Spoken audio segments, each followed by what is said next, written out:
ರಾಮನ ಹಾಡು. ಚಿಂತೆ ಮಾಡಬೇಡ ನಿನಗೇನ ನಂತರಂಗದಿ ಪೇಳುವೇನು, ಲಕ್ಷ್ಮೀಕಾಂತನನ್ನು ಪೂಜೆ ಗೈವ ರೀತಿ ಹೇಳುವೇನು.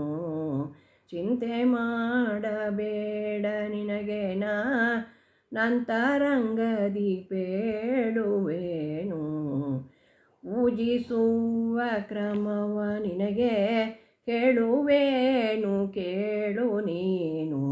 ನೇಮದಿಂದ ಮಡಿಯ ನೋಟು ಪ್ರೇಮದಿಂದ ಕಲಶವಿಟ್ಟು, ವೃಂದಾವನ ಮುಂದೆ ಸಾರಿಸಿ ರಂಗವಲ್ಲಿ ಚಿತ್ರ ಬರೆದು, ಗಂಧಾಕ್ಷತೆ ಪುಷ್ಪ ದೀಪದಿಂದ ರಾಮನನ್ನು ಪೂಜಿಸಬೇಕು.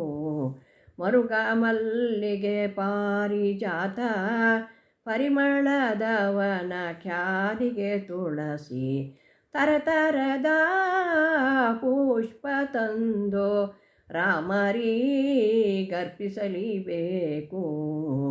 ಸೇರು ಪಾವು ಗೋಧಿ ತುಪ್ಪ ಅದರಂತೆ ಬೆಲ್ಲವ ಹಾಕಿ, ನೇಮದಿಂಗುಳು ಪಾವುಟೆ ಮಾಡಿ ರಾಮರಿಗರ್ಪಿಸಲಿಬೇಕು.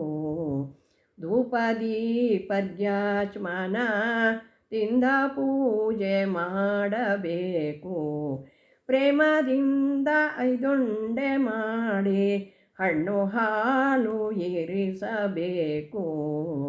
ನೇಮದಿನ್ ಮಂಡಲವ ಮಾಡಿ ಪ್ರೇಮದಿಂದ ರಂಗೋಲಿ ಹಾಕಿ, ಸ್ವಾಮಿ ನಿಮಗೆ ಅರ್ಪಿತವೆಂದು ಪ್ರೇಮದಿಂದ ಇರಿಸಬೇಕು. ಇಂತು ಪೂಜೆಗೈವ ದಿವಸ ದಂಪತಿಗೆ ಭೋಜನ ಮಾಡಿಸಿ, ಇವರೇ ಸೀತಾರಾಮರೆಂದು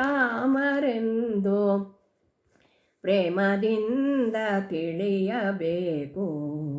ಇಂತು ಪೂಜೆಗೈವ ದಿವಸ ದಂಪತಿಗೆ ಭೋಜನ ಮಾಡಿಸಿ, ಇವರೇ ಸೀತಾರಾಮರೆಂದು ಪ್ರೇಮದಿಂದ ತಿಳಿಯಬೇಕು.